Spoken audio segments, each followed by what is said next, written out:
cultural del país. Por lo tanto, queremos comenzar el seminario invitando al diputado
Sin embargo, no están los sitios de memoria y son en regiones 8 representantes del gobierno, de los gobiernos de turno, y 4 representantes de la comunidad, de la sociedad civil, pero fundamentalmente de la academia. Entonces falta la mirada de la comunidad, que es la que principalmente debe estar en estos espacios de toma de decisiones.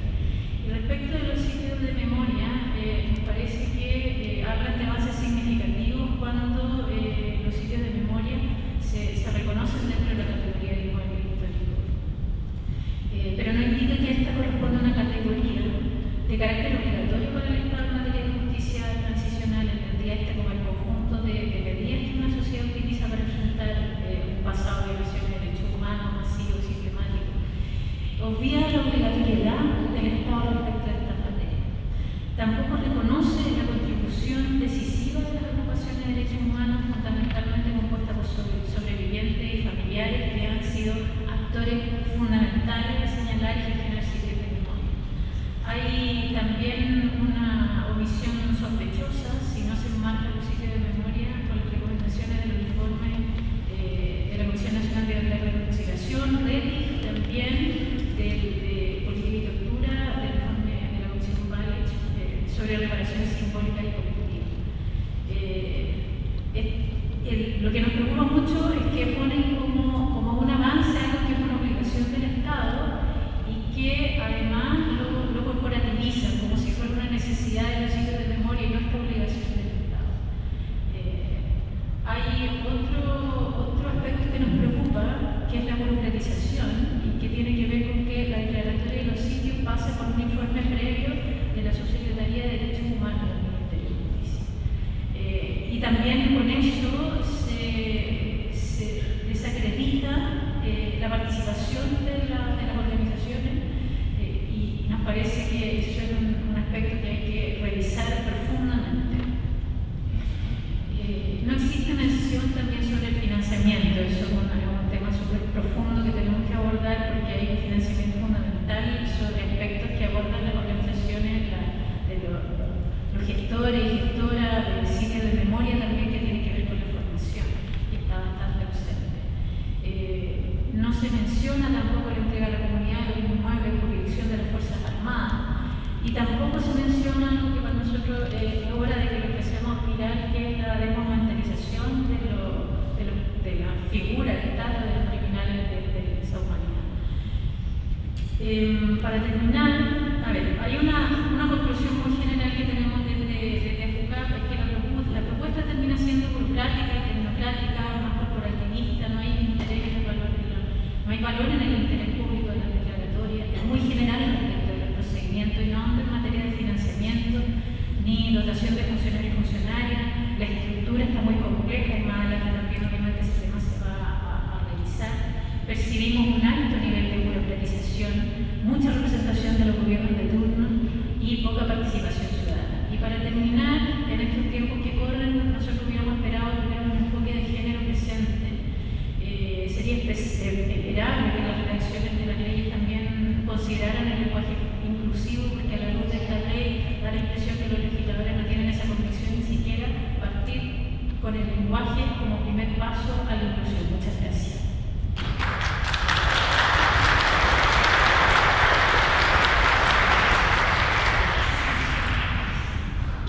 Buenos días. Ahí sí, buenos días. Bueno, me presento, mi nombre es Pablo Seguel, soy el vicepresidente de la Asociación Gremial de Trabajadores por el Patrimonio. Tenemos poco tiempo para exponer las ideas que hemos venido trabajando hace más de un año como asociación gremial. No obstante aquello, creemos que podemos resumir todos estos puntos en 9 grandes temas. En primer lugar, lo que refiere a la participación. En segundo, decir algunas cosas sobre los conceptos de patrimonio cultural. En tercer lugar, lo que dice en relación con la visión y protección del Estado en relación al patrimonio cultural. En cuarto lugar, la institucionalidad que se propone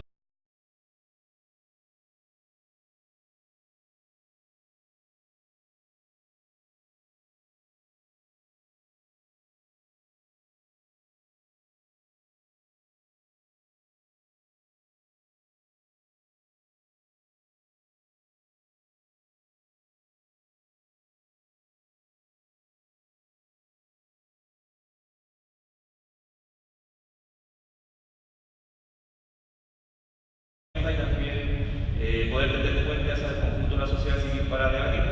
Espero dentro de la presentación poder abocarme a todas ellas, no obstante que pondré énfasis en algunas de estas que para nosotros son fundamentales.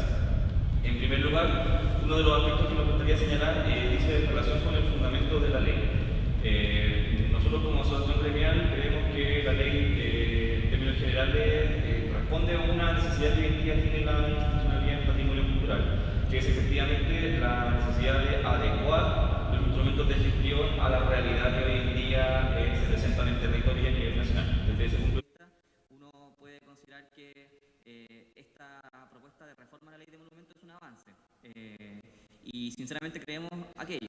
La propuesta responde a grandes desafíos que hoy en día se presentan en la gestión. No obstante aquello, tiene bastantes déficits y en algunas partes ausencias que nosotros creemos que dificultarían una correcta tramitación de una ley que se adecua al contexto nacional. Como un pequeño preámbulo solo en términos de fundamentación, cuando uno lee el cuerpo de la ley, el grueso de la argumentación se basa en las convenciones suscritas por el Estado en materia de patrimonio cultural, ¿no es cierto?, la Convención de Patrimonio Mundial y la Convención de Patrimonio Inmaterial. No obstante, no hace ninguna alusión a las recomendaciones que han hecho el informe anual de derechos humanos en el capítulo 3 sobre sitios de memoria, en el cual se establece la necesidad de que el Estado modifique la legislación en relación a la materia de patrimonio cultural. Y además de esto, uno de los temas más peligrosos es que desconecta la modificación de la ley de patrimonio cultural con la normativa internacional en materia de derechos humanos. Y esto es algo sensible porque cuando uno revisa las convenciones UNESCO en materia de patrimonio cultural, el argumento de las convenciones UNESCO es la necesidad y la obligación que tienen los estados de legislar en materia de derechos humanos, en derechos civiles, políticos y culturales. Entonces, la ausencia de todos los convenios suscritos por el Estado chileno en materia de derechos colectivos es algo que finalmente refleja el fondo que tiene la modificación. Ingresando a cada uno de estos temas, voy a decir cosas bastante generales en algunos aspectos. En relación al tema de la participación, ratificar lo que ha señalado la colega, nosotros como asociación gremial no fuimos escuchados en las distintas instancias en las que solicitamos participación, pese a que en más de alguna oportunidad dejamos cartas formales con las observaciones que teníamos en relación al proceso como se estaba llevando. Desde ese punto de vista, para nosotros como asociación gremial, creemos que la reforma que se plantea tiene más bien una visión de una élite particular en términos técnicos y que eso dificulta que finalmente haga sentido en algunas comunidades y en los territorios. En relación a los conceptos de patrimonio cultural, si bien nosotros consideramos que la definición que se coloca en el artículo 1 es a todas luces un gran avance en la institucionalidad patrimonial chilena, en la medida que rompe con esta distinción taxativa entre lo material y lo inmaterial, creemos que la omisión de...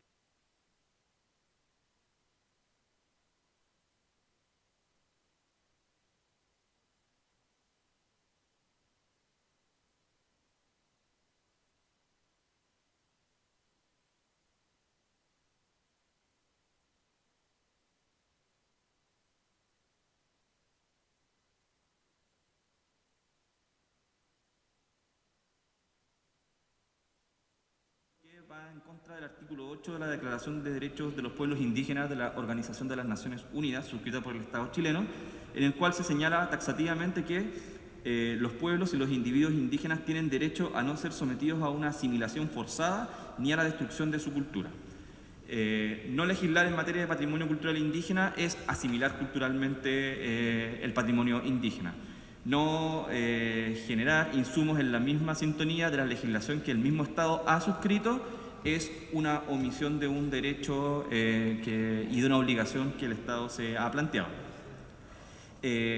Sorteado esa omisión, sin duda alguna las categorías que se plantean como gestión son un gran avance. La categoría de bien de interés cultural con sus distintas distinciones y el resto de las categorías va en una buena ruta. No obstante, ratificando algunas de las observaciones vinculadas al tema de los sitios de memoria, a la asociación gremial también le parece complejo que la declaración de los sitios de memoria esté condicionada a un informe previo de la Subsecretaría de Derechos Humanos. Y esto es así porque, por ejemplo, nosotros en el año 2018 y 2019 se hicieron 4 consultas a la Subsecretaría de Derechos Humanos en relación a sitios de memoria y la Subsecretaría de Derechos Humanos dijo que no se iba a pronunciar respecto a la necesidad de proteger estos inmuebles. Y eso puede ser claramente un indicio de que en un futuro la protección y de una obligación del Estado, que es el deber de reparación en materia de memoria, queda sujeta a la coyuntura política del momento, lo cual es una infracción de un derecho que está obligado el Estado a generar.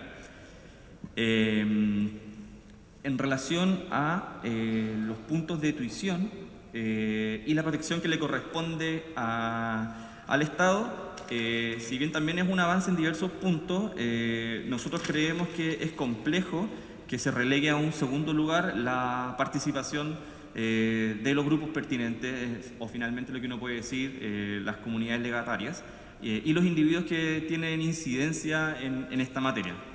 Nos parece a su vez también que es complejo que en la propuesta de ley se elimine el artículo 39 de la ley 17.288 que establece la responsabilidad administrativa de los funcionarios públicos de Estado que no respetan o finalmente generan algún tipo de daño al patrimonio cultural.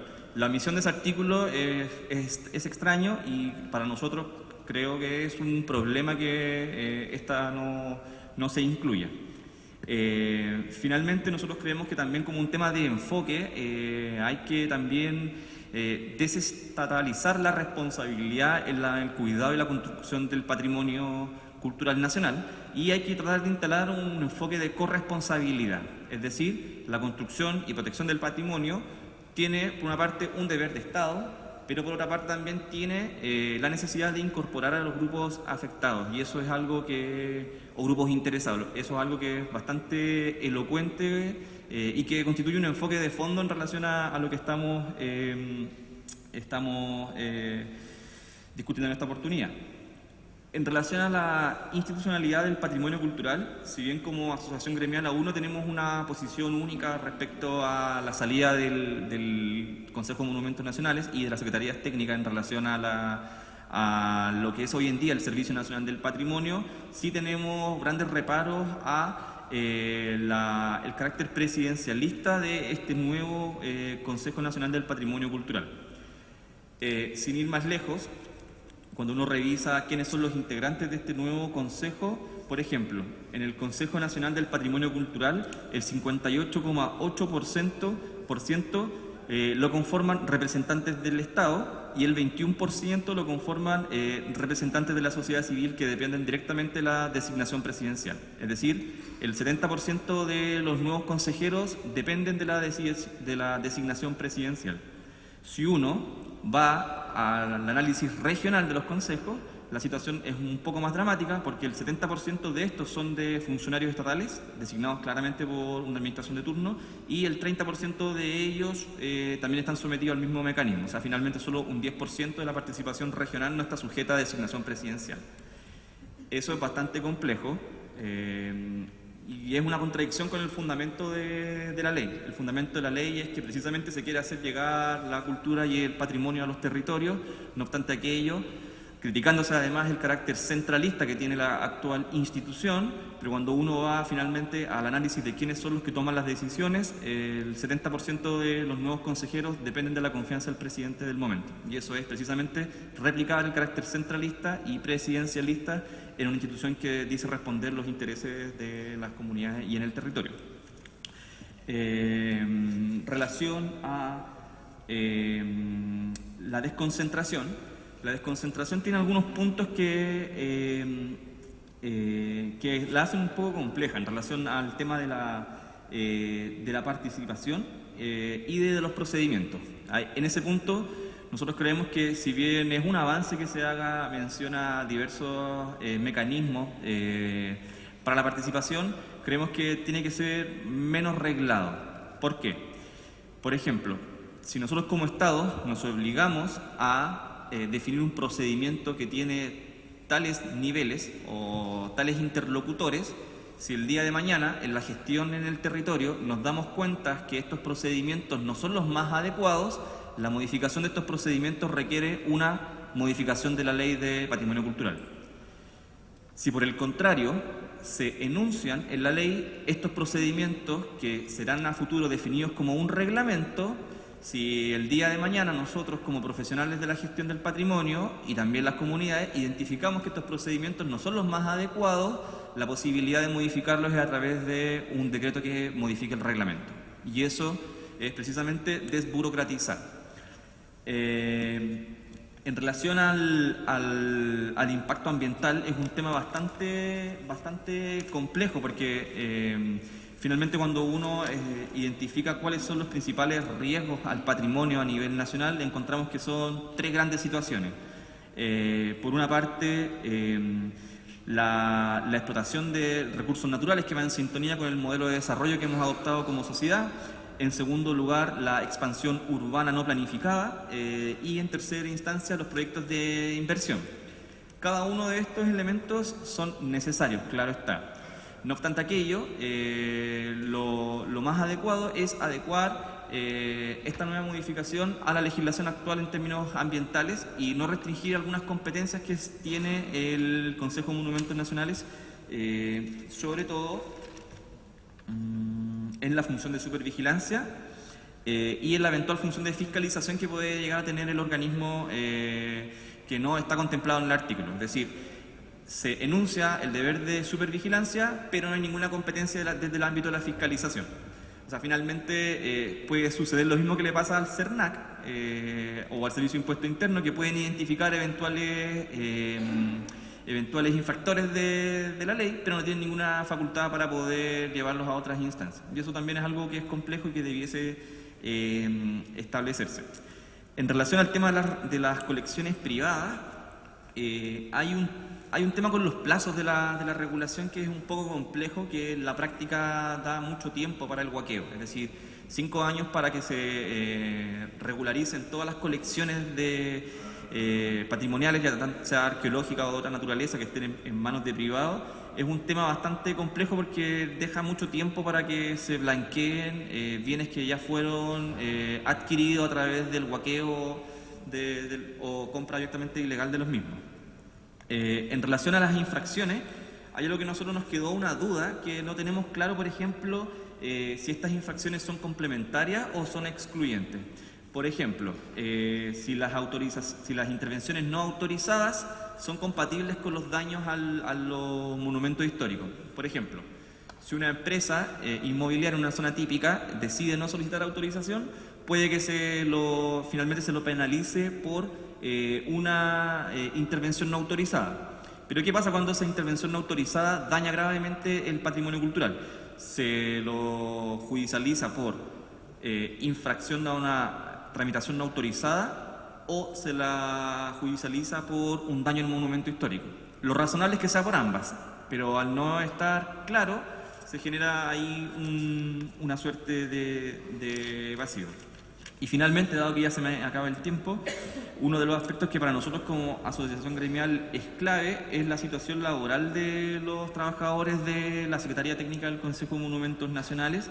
Y en ese punto en particular creemos que es necesario establecer un puente para poder generar una mesa de trabajo para ver la actual situación de los trabajadores de la Secretaría Técnica, ya sea tanto los que somos trabajadores honorarios como la situación de la disparidad que hoy en día tienen los trabajadores que por mismas funciones tienen grados diametralmente distintos, y lo razonable de aquello es que si se genera una nueva institucionalidad, esta disparidad de grados quede compensada, igualada, y la situación de los trabajadores que somos honorarios quede revertida. Muchas gracias.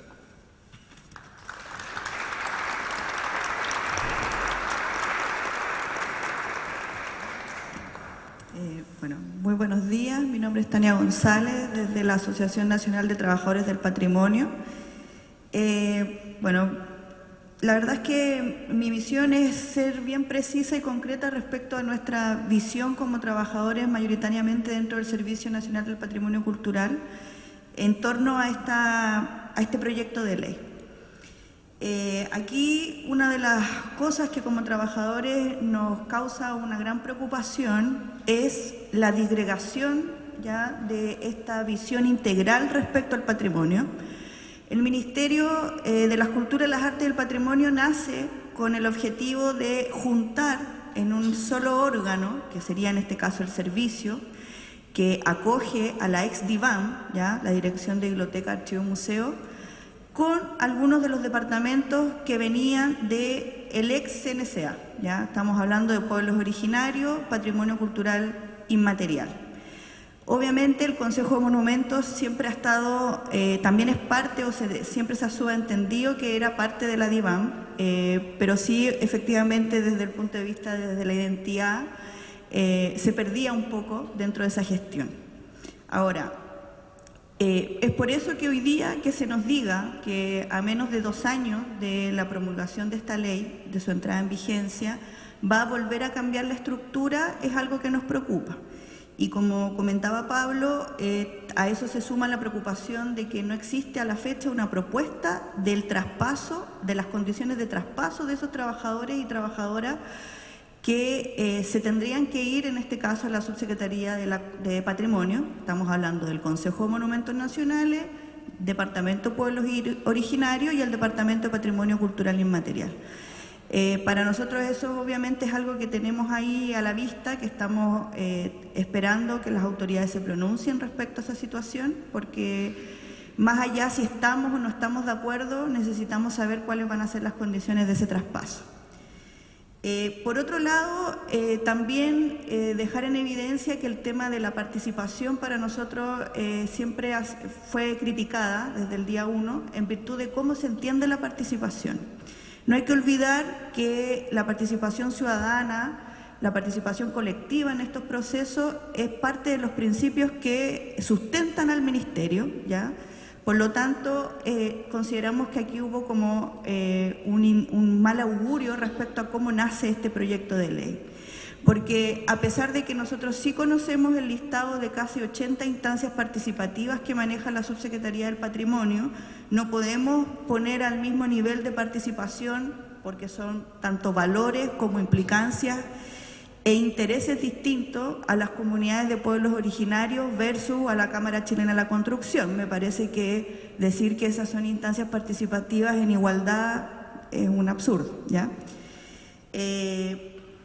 Por lo tanto, para nosotros es importante que esta ley se plantee no solo como una nueva y actualizada herramienta para la gestión del patrimonio cultural, que nosotros somos conscientes que la ley actual del Consejo de Monumentos es una ley que se queda corta a los tiempos actuales, el cambio de paradigmas respecto a la salvaguarda y protección del patrimonio cultural es evidente, por lo tanto la herramienta hoy día no se acoge a esto.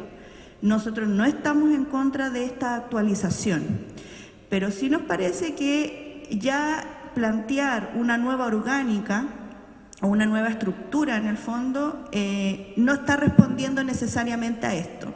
Como decían mis compañeros anteriormente, es preocupante que se hable de que esta ley viene a fortalecer la participación de las comunidades, particularmente en sus territorios regionales, cuando la composición de cada uno de los consejos, tanto el nacional como los consejos regionales, finalmente lo que hacen es romper el equilibrio entre lo que es las organizaciones de carácter civil y los factores políticos y técnicos. Es preocupante, por ejemplo, estos últimos días que una ministra diga que hoy día no tiene la herramienta para dejar sin efecto un decreto de protección, y que espera que la próxima ley se promulgue lo antes posible porque ahí sí tendría las herramientas quizás para pedir revisión. Eso nos preocupa y es contradictorio porque el patrimonio es parte, o sea, los bienes que en el fondo la sociedad reconoce con un valor, con una identidad, si no fuera por ese valor que esas comunidades le dan, ese patrimonio no existiría. Por algo siempre hablamos de procesos de patrimonialización. No es que a mí se me ocurrió decir esto me gusta y lo vamos a proteger porque a mí me gusta. No, es parte de procesos, tanto procesos históricos, procesos culturales, que finalmente dan como resultado que digamos, esto tenemos que protegerlo, esto tenemos que poner, su puesta en valor es importante para la sociedad. Por lo tanto, en ese sentido, no podemos simplemente reducirlo a espacios que a una autoridad de turno se le ocurrió proteger en ese momento o que por responder a intereses distintos se pueda desafectar. Vuelvo a dar el ejemplo de lo que les decía, no es lo mismo hablar de procesos de patrimonialización con la Cámara Chilena de la Construcción a hablarlo con comunidades de pueblos originarios. Y para terminar, nosotros esperamos que las autoridades puedan abrir la puerta, apelamos a la comisión que hoy día actualmente está revisando el proyecto de ley, no para detenerlo, ¿ya?, sino que para mejorar aquellos que creo que aquí todos los que de alguna manera, y agradecer también, aprovechar de que se hayan convocado a esta instancia de discusión, que hay cosas que tenemos que revisar, que si vamos a hablar de que esta ley viene a fortalecer la participación, bueno, hablemos de una participación real. No puede ser, insisto, en que los consejos vayan a representar al Estado, mayoritariamente al Estado, sobre todo cuando esta ley debe ser una herramienta en la cual el Estado fundamenta que está cumpliendo, que debe proteger. ¿Proteger qué? Algo que a la sociedad le importa. Entonces, no es una herramienta para el Estado para gestionar producto de un nuevo plan de inversión, etcétera. Para nosotros eso creo que es importante que tanto la comisión como las autoridades, desde la ministra hasta el subsecretario, puedan comprenderlo, puedan tomarlo y se pueda hacer una revisión para que esta ley salga no lo mejor posible, porque aquí hay que entender que no estamos hablando de cualquier cosa o algo que podamos darnos el lujo de dejar una ley a media o mal hecha. Nos parece que es la oportunidad, ya que esta puerta se abrió, de poder de alguna manera construir una ley que responda a las comunidades, a consagrar el derecho al patrimonio de las comunidades en cada uno de sus territorios. Muchas gracias.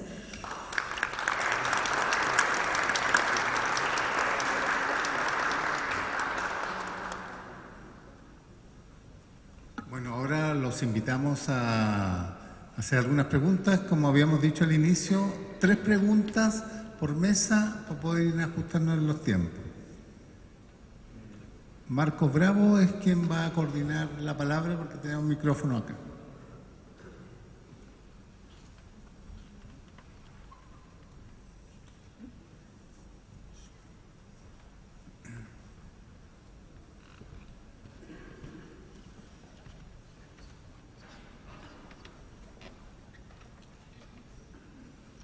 Hola, muy buenos días a todas, a todos.